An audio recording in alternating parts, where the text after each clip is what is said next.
other thing that I want us to look out for anytime we're not feeling very fulfilled will be, what are the values we are connecting with? All right. Now, when I was thinking about values today, I thought about just a few, but there are a lot of values. And you may be someone who is saying, FolaFayo, I don't really know what my values are. Okay, if you don't know what your values are, first of all, I need you to just maybe go online, whenever you have the time during the week, and just Google list of values. I'm sure as you read that list, you'll be able to say, I think this matters to me. For some people, they can list off their values, right, off the top of their head, right? But for some of us that we kind of know what our values are, but we've not been able to put words to it, okay? But today I'm just going to mention 3 values that I think that a number of us could have. Number one is family. Some people, they value family, very important, right? And family, for some other people, may not necessarily be blood relation family. It could just be people who enjoy working in teams. Some people just like to do things in groups. Those kind of friends that, when somebody in the department is having a birthday and they don't want to just do the birthday celebration from their own pockets alone. They're just like, oh, you guys, let's buy a card. Let's put our names together on the card. Let's buy a cake and it's from all of us. That person has family and team orientation. That's the person's value, right? Now, there are some other people that it's fun. Their value is fun and adventure. So if anything that they're going to be involved with doesn't have a bit of interesting twist to it or discovery or liveliness to it, they switch off, right? So you won't be having any sort of fulfillment in that. Now, for some other people, it could be tradition. Some people like traditional things, tradition in the sense of not necessarily olden days, tradition in the sense of this is the way we've been doing things. It works. Why are we reinventing the wheel? Let's continue in that path. Some people, they hold tradition very seriously. That for them is a value. And for other people, it's something as that is character based, like integrity.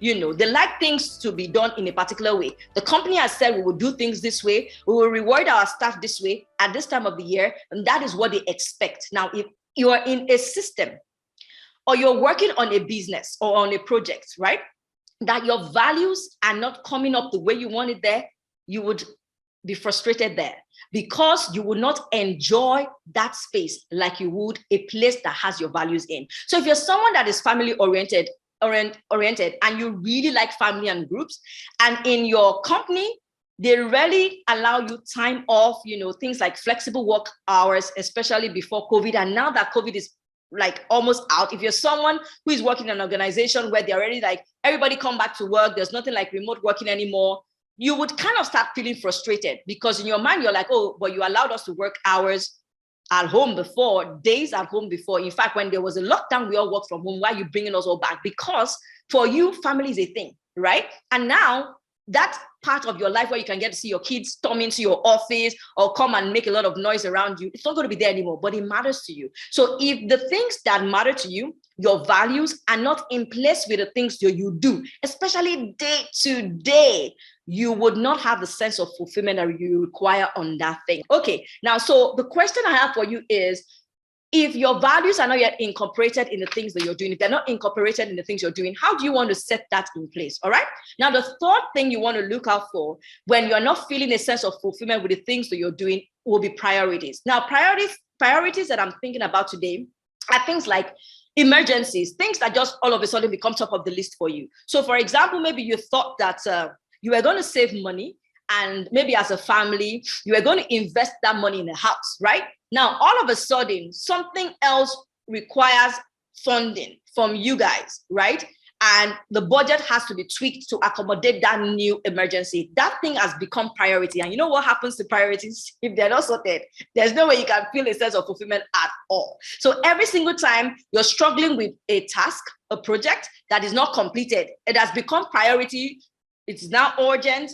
It is now important. It is critical. And maybe it's even based on someone's survival and all of that, or an opportunity that could pass easily for someone. So maybe a cousin just comes, or someone that is very close to you comes and says, you know what, I have this opportunity. If I don't commit this fund to it, I would miss it. It's a one life. And you know this person has been trusting for this opportunity to come. And all of a sudden the opportunity comes and you're the only person that can help the person financially.